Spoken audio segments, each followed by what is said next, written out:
네, 옆에 있는 분들에게 인사해 보겠습니다. 자, 새해 복 많이 받으세요.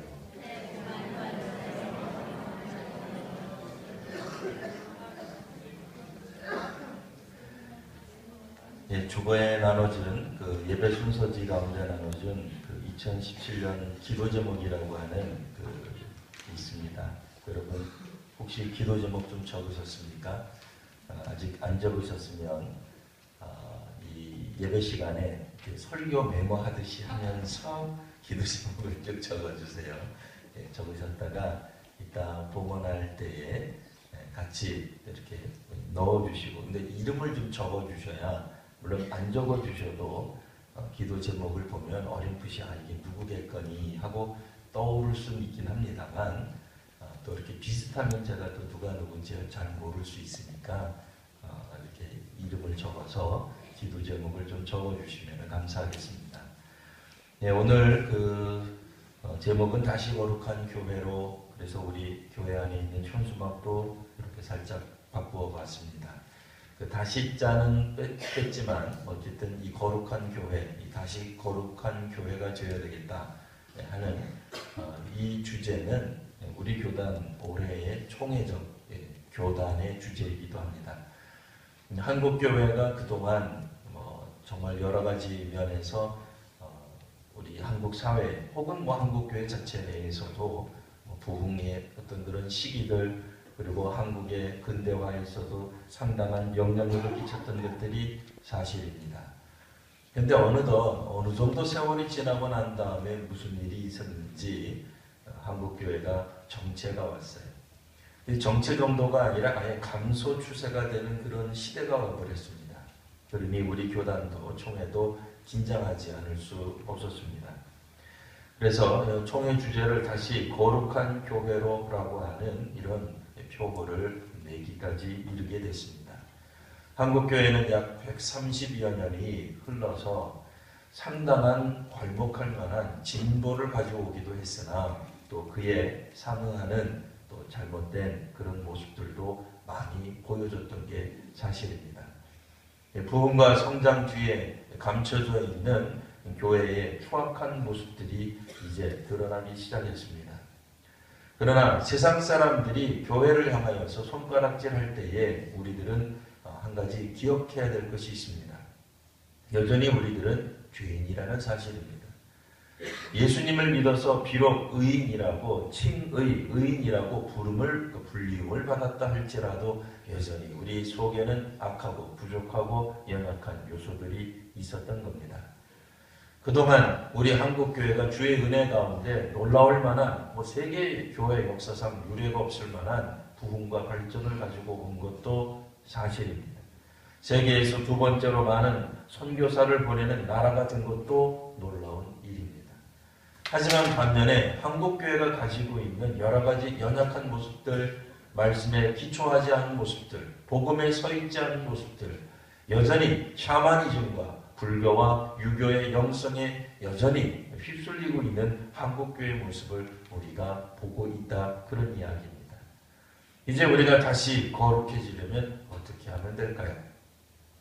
성경에 보면 이 거룩은 첫 번째로는 단지 예배의 자리로 나오는 것을 의미하지는 않습니다. 예배의 자리라고 하는 것은 오늘 우리가 지금 드리는 것처럼 예배하는 자리에 우리의 몸만 앉아있는 경우를 뜻하죠. 구약성경 창세기에는 그와 같은 이야기가 첫 번째로 나옵니다. 아벨과 가인이 하나님 앞에 예배를 드립니다. 제사를 드립니다. 가인조차도 하나님 앞에 제사를 드리는 사람으로 나오죠. 근데 놀라운 것은 하나님이 가인과 그의 제사는 받지 않으십니다. 그러자 가인이 얼굴빛이 바뀌게 돼요. 그가 분명히 하나님 앞에 제사의 자리로 나아갔음에도 하나님이 받지 않았다는 사실 때문에 그는 낯빛이 변하는데, 뒤집어서 생각해보면 그의 낯빛이 바뀌는 것, 하나님이 그의 제사를 받지 않는 것은 그가 제사를 온전히 드리지 않았기 때문에 그렇습니다. 예배의 자리로 오지 않았기 때문에, 앉아있지 않았기 때문에 문제가 일어난 것이 아니라 그가 진심으로 전심으로 예배를 드리지 않았기에 하나님이 안 받으신 거죠. 하나님께 드리지 않았으니 하나님이 안 받으시는 게 당연합니다. 그 예배 행위는 했지만 하나님께 드리지 않는 거죠. 자, 그러니 단지 예배한다고 해서 거룩한 성도가 되는 것은 아닙니다. 자, 그러면 어떻게 해야 될까요? 또 다른 구약 성경에서는 이스라엘 백성들이 홍해를 건너고 또 요단강을 건넌 다음에 약속의 땅 가나안 땅으로 들어갈 때 그들이 경험했던 여리고 성이 있습니다. 여리고 성 함락 분명히 승리합니다. 성공합니다. 이뤄냅니다. 그런데 그 다음번 아이성에서는 실패하고 말죠. 그들이 누렸던 영화, 그들이 누렸던 놀라운 하나님의 역사가 갑자기 여리고 성보다는 훨씬 더 작은 아이성에서는 일어나지 않습니다. 나타나지 않았습니다. 큰 위기 가운데 하나님이 도와주셨는데 작은 위기인데도 하나님이 돕지 않습니다. 왜 그랬을까요? 그들이 여리고성에서 욕심을 냈기 때문에 그렇습니다. 자신들이 전리품을 가졌기 때문에 그렇습니다. 구약 성경에서 나타나는 전쟁의 의미는 물론 여러 가지가 있겠으나 거룩한 전쟁, 그건 하나님이 하신다는 거예요. 사람은 뒤따라가기만 하면 됩니다. 하나님의 전쟁, 하나님이 주도하시는 전쟁이니 전리품은 하나님이 가지시면 됩니다. 왜요? 하나님이 주도적으로 했기 때문에 그렇죠. 그런데 그걸 사람이 욕심내고 사람이 가지려고 하고 내가 했다고 생각하는 순간 그들은 아이성 전투에서 참담한 패배를 경험하게 됩니다. 오늘 우리도 그렇죠. 교회의 성장, 한국교회의 이 괄목할 만한 성장이 우리 탓입니까? 아니면 하나님의 은혜입니까? 하나님의 은혜입니다. 예전에 제가 신학교 다닐 때 배웠던 것들 중에 하나가 담임 목사가 무슨 박사학위 받는다고 감사 예배 드리지 마라 그런 거 배웠어요. 박사학위 축하 예배. 왜요? 왜 사람을 찬양하냐 말이에요. 사람 찬양할 일이 아니죠. 그 사람이 무슨 수고를 했든지 그거는 귀하고 고마운 일입니다. 그런데 그 사람 갖다 놓고 예배를 드리고 그 사람 치하하고 그 사람 공로 세우고 그런 거 다 집어치우라는 거예요. 왜요? 예배가 아니죠. 하나님 하신 것을 사람이 가지려고 할 때 결국 그들에게 남는 것은 아이성 전투에서의 실패밖에 없습니다. 사람의 공적을 치하하고 그것을 예배로 삼는 한 사람들은 실패할 수밖에 없습니다. 그게 바로 인본주의적인 인간 중심적인 예배라는 겁니다. 물론 인간 중심인데 어떻게 예배가 되겠습니까마는 놀라웠게도 그 일들을 해낸다는 거예요. 언제? 여리고성 함락 때. 거룩한 전쟁인데 우리가 마치 한 것처럼 우리가 무엇인가를 공로를 보상을 받으려고 할 때 그들은 실패한다는 얘기예요. 그 다음번에도 계속 실패했나요? 그렇지 않습니다. 히브리 백성들은 다시 거룩해질 수 있었습니다. 그들 속에 있는 잘못된 것을 제거함으로써. 신약 성경에 보면은 물론 예수님의 비유 가운데 나타나는 것이긴 합니다만 누가복음서에 보면은 이제 집 나간 둘째 아들 관한 이야기가 나옵니다. 하루는 이 아들이 아버지에게 가서 이야기합니다. 내게 돌아올 분깃을 주소서. 2000년 전 이스라엘 사회에서는 기본적으로 아들에게 돌아가는 몫은 아버지 죽은 다음에 받는 거예요. 그런데 아버지 멀쩡하게 살아있는데 내게 돌아올 분깃을 주소서. 성경 읽어보면 어떻게 나오냐면요. 기가 막힌 일인데 또 그 아버지가 둘째 아들에게 분깃을 줘요. 근데 그 다음 구절에 뭐라고 나오냐면 며칠 지나지 않아 그 아들이 몽땅 다 챙겨가지고 나갑니다. 집 나가는데 아주 선수예요. 그것도 아주 빠르게 나가요. 뭐예요? 실패한 거죠. 거룩에서 멀어진 거죠. 이스라엘 공동체가 생각하는 바람직한 아들하고는 완전히 거리가 먼 모습으로 이 아들은 아주 빠르게 타락해 갑니다. 그랬다가 내가 가지고 허랑방탕에서 다 썩버려요. 정말 힘들어졌을 때 그 아들이 하는 이야기가 나옵니다. 내가 하늘과 아버지께 범죄하였으니 죄를 범하였으니 이제라도 돌아가야 되겠습니다 하면서 하는 말. 내가 돌아가게 되거든 아버지의 아들이라고 불름받지 않고 일꾼 중에 하나가 되어야 되겠다. 왜요? 종이 되겠다는 거예요. 다시 거룩해지려는 사람은 종이 되시면 됩니다. 그 이전에 우리가 누렸던 것이 무엇이었든지 간에 다시 거룩해지려고 한다면 그리스도 예수의 종으로 출발해야 합니다. 믿음의 사람들이 만일 자신들을 무엇인가 가졌다고 생각하고 우뚝 섰다고 생각하고 서 있는 줄 생각한다면 넘어지게 마련인 것입니다. 우리 속에 강한 성령의 은사가 있다고 자랑하는 사람들이 대부분 넘어지는 한국교회 역사를 우리는 보았습니다. 처음에는 대단했어요. 그가 기도하고 안수한 물을 마셔도 병이 낫는다고 생각한 적도 있습니다. 그들이 하는 집회에 가기만 하면 병이 낫는다고 생각되었던 적도 있습니다. 아니 또 실제로 병들이 낫는 것들을 보기도 했어요. 근데 세월이 흘러서 어떻게 됐습니까? 당장은 은혜가 쏟아지는 것 같고 당장은 역사가 일어나는 것 같고 당장은 귀신을 쫓아내는 줄 알았는데 10년, 20년, 30년 지나놓고 보니 오히려 그들이 귀신에 훨씬 더 가깝고 그들이 훨씬 더 우상을 숭배하는 모습을 보고 결국 그들이 이단으로 빠지는 모습을 왕왕 보지 않았습니까? 처음부터 끝까지 우리들은 예수 그리스도의 종으로 이해해야 합니다. 우리들 자신이 그리스도의 종이라고 생각하지 않으면 우리들은 종종 우리들의 권리를 주장하게 되어 있습니다. 사람들 부리는 데만 우리들의 은사를 사용합니다. 우리들이 교회 생활을 하면서 주로 다른 사람들을 부리고 가르치고 하는 데만 우리들의 시간들을 쓰게 마련이다 말입니다. 이 신약성경 쭉 넘어가서 사도행전에 보면 바나바의 조카 마가라고 하는 사람이 나옵니다. 이분이 바나바의 조카예요. 바나바가 누구예요? 초대교회 안디옥 교회에 처음 목회자는 사람의 조카예요. 근데 그가 젊은 나이에 어린 나이에 선교사본을 시작합니다. 얼마나 멋져요. 근데 그가 바울의 선교 1차 선교 여행에 같이 동참을 했는데 문제는 선교 여행을 하며 또 그 다음 선교지를 갈 때마다 무슨 문제가 어려운 문제가 생겨요. 핍박이 일어나요. 반대가 일어나요.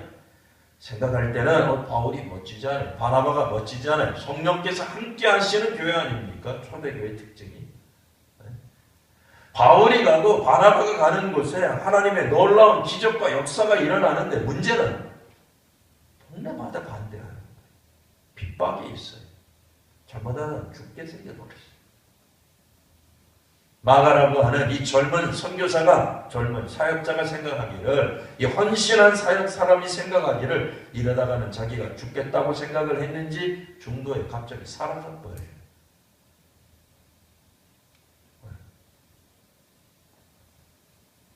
어떻게 됐겠어요? 사도 바울이 기가 막힌 거죠.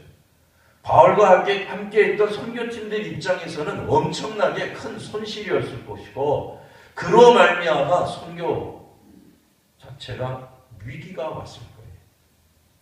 선교는 교회 공동체는 외부의 위협으로부터 사라지지 않습니다. 물론 한시적으로 어떤 마을에서 사라질 수 있어요. 그러나 궁극적으로 교회가 외부의 압력 때문에 핍박 때문에 이 땅 위에서 사라지진 않았어요. 가장 강력한 도전은 뭐예요? 안으로부터 오는 거예요. 함께 믿었고 함께 동참하고 함께 선교를 위해 죽겠다고 나간 사람이 갑자기 사라져버리는 거예요. 물론 이유가 있었겠죠. 사연이 있었겠죠. 성경에는 놀라웠게도 그 사연을 말하고 있지 않습니다. 왜 그럴까요? 사연이 중요한 게 아니에요. 뭐가 중요한 거예요? 중도에 사라진 것 자체가 중요한 거예요. 어떤 이유에서든지 우리는 중도에 포기하려면 그럴듯한 합리적인 이유들이 나오게 마련일 것입니다. 내가 왜 사역을 그만두었냐면, 내가 왜 그 교회를 떠났냐면, 내가 왜 선교팀에서 손 뗐냐면 얼마나 정당한 이유가 있겠어요. 그 사람의 이야기를 들으면 2박 3일 가지고도 부족할 거예요. 왜? 너무나 정당한 이유 때문에 그는 그만두었을 거예요. 근데 놀라웠게도 이 마가라는 인물이 사도 바울이 2차 전도 여행을 또 하겠다고 나와요. 우리 같으면 안 갈 것 같은데. 또 가겠다는 거예요. 그때 바울이 어떻게 했을 것 같아요? 가자 그랬을 것 같아요? 못 간다 그랬을 것 같아요? 가지 마라 그래요. 예. 가지 마라 그래요. 왜 그랬을까요? 이미 그는 실패한 사람이기 때문에 그래요. 믿을 수 없기 때문에 그래요. 확인되지 않기 때문에 그래요. 그것 때문에 바나바와 바울이 심각하게 싸웁니다. 결국 바울의 선교팀이 정말로 분열돼요. 바울의 선교팀, 우리가 생각할 때 바울이라니까요. 신약 성경에 수많은 책을 쓴 바울이라니까요. 바울의 리더십이 있는데도 그 공동체가 분열돼요. 분열된 가장 큰 이유는 마가 때문이에요. 바나바의 조카 때문에, 처음 함께 동참했던 그 젊은 선교사 때문에, 그 헌신자 때문에 바울의 선교팀이 쪼개져 버리고 분열돼요. 마가가 엄청난 영향을 끼칩니다. 부정적인. 그런데 골로새서를 읽다가 보면 바울이 나중에 사역의 끝에 바울이 로마의 감옥에 가 있어요. 그때 마가가 등장해요. 바나바의 조카 마가가 등장해요. 어찌 된 일입니까? 분명히 그것 때문에 바나바와 바울이 그렇게 심각하게 싸워서 선교팀이 분열되고, 이 식으로 말하면 교회가 분열된 거예요.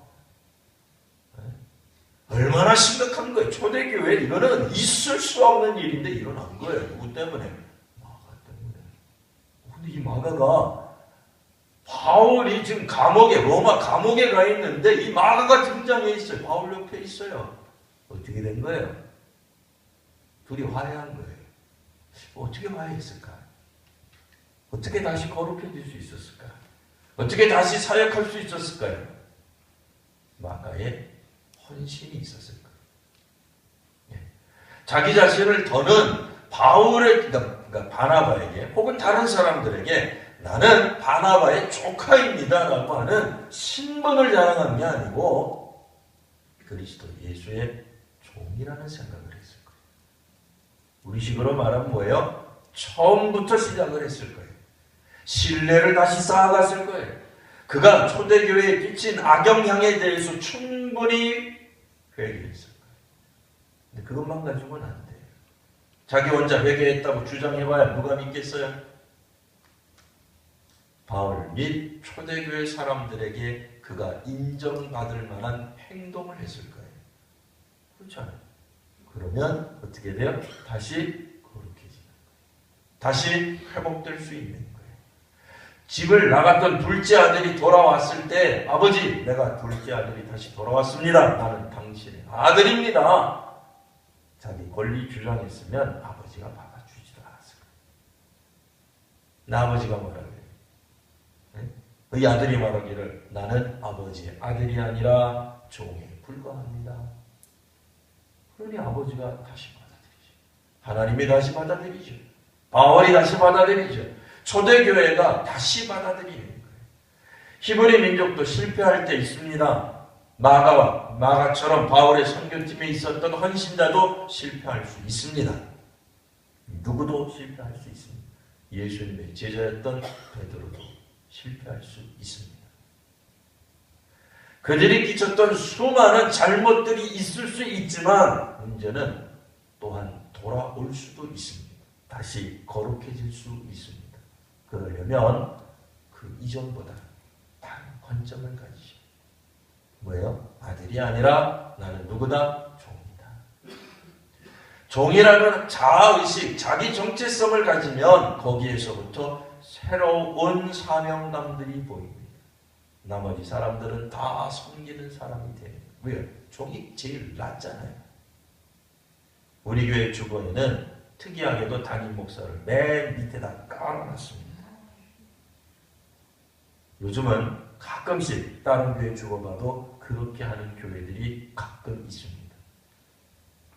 수년 전에 우리 교회 주거를 그렇게 만들었을 때 주변에서 우려하는 소리를 꽤 들었습니다. 그러나 그때도 지금 오늘 처음 자랑하는 거예요. 그때 왜 그렇게 했는지 설명 안 했습니다. 지금은 제가 해서가 아니라 저보다도 훨씬 더 훌륭한 목사님들이, 큰 교회 섬기는 목사님들이 담임 목사 밑에 까는 게 무슨 유행처럼 지금 하고 있어요. 눈치챈 거죠. 그렇게 해야 교인들이 많이 그게 아니고 자기가 종이라는 걸 한 거예요. 담임 목사가, 위임 목사가 제일 권한을 가지고 휘두르는 존재가 아니라 담임 목사야말로 교회 안에서 종이다 라는 걸 아는 거예요. 그 다음이 누구예요? 부목사겠죠. 그 다음이 누구예요? 전도사겠죠. 또 이게 또 들으셨으니까 아싸, 오늘서부터 우리는 담임 목사님을 종으로 부리자. 너무 그러지 마시고 여러분, 혹 직분을 가지셨습니까? 함전직이십니까? 교회에 가장 낮은 사람 됐다고 생각하세요. 종이에요. 네? 교회 들어오시면서 눈이 왔는데, 전도사 뭐 하는 거예요? 이 교회는 부목사 뭐 하는 거야? 눈이 왔는데 빨리 치우지 않고! 라고 말씀하지 마시고, 종이잖아요. 종은 뭐 한다? 주인이 보기 전에 빨리 치워놔야지. 그게 종이에요. 다시 거룩해지려면 노예 근성이 아니라 종의 의식을 가지셔야 돼요. 남성교회 회장 되신 분들 축하합니다. 여전도회 회장님 되신 분 축하합니다. 내년에도 여러분 계속 구역장 하실 겁니다. 아싸. 자, 이제 장이 되었습니다. 네?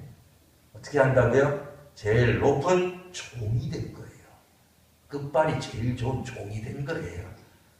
어디 가가지고 내가 여전도 회장이 되었다고 자랑하지 마시고 종이 된 거예요. 여전도회 회장 임원 되신 분들은 1년 내내 뭘 하면 돼요? 여전도회를 열심으로 섬기시면 돼요. 그러면 하나님이 잘하였다, 충성된 종하고 칭찬하실 거예요. 교회 앞에 부장 되셨습니까? 우리 교회 전도사님이 잘하나, 선생님들이 잘하나 두고 보자. 저도 부장님이 잘하는지 두고 볼 겁니다. 제가 본다고 너무 무섭겠습니까? 주께서 보실 거예요. 왜? 성경의 원리가 종이 되는 원리를 말하고 있는 거예요. 이 모범은 예수님한테 배운 겁니다. 예수님이 이 땅에 오실 때에 스스로 하나님이신데도 스스로 그 몸을 인간의 몸으로 가장 낮추어서 오신 거예요. 적어도 다시 그리스도인들이 되고 거룩한 사람이 된다고 생각하고 주장하고 이야기하는 분들이 있으시다면 예수님의 본을 따라가십시오. 네. 오늘 1년 내내 우리들이 해야 될 노력, 수고의 목표가 바로 거기에 있습니다. 자, 이제 옆에 있는 사람에게 이야기하세요. 당신은 나의 주인이십니다. 자, 시작. 당신은 나의 주인이십니다. 네. 이렇게 했다고 옆에 있는 사람만 주인이고 그러시면 안 되고요. 그냥 대표로 한 거예요. 대표로. 한 번만 더 하겠습니다. 나는 당신의 종입니다. 네. 얘기한 거예요. 우리는 교회의 종이에요. 네. 교회의 주인이 아닙니다. 교회의 주인은 그리스도예요. 하나님이세요. 이 교회는 내 교회입니다 라고 하는 주인의식을 갖지 말고 그런 얘기 절대로 아닙니다. 이 주인의식은 가지십시오. 의식만 가지시고 주인 노릇은 하지 마십시오. 노릇하려면 종노릇하세요. 종의 신분을 가지세요. 다시 거룩해지기 위해서는 우리가 얼마나 노력을 해야 되는지 모릅니다. 한번 은혜를 경험했던 사람들이 실족했다가 다시 그들의 가지고 있는 신앙을 회복하려면 얼마나 힘든 일인지 모릅니다.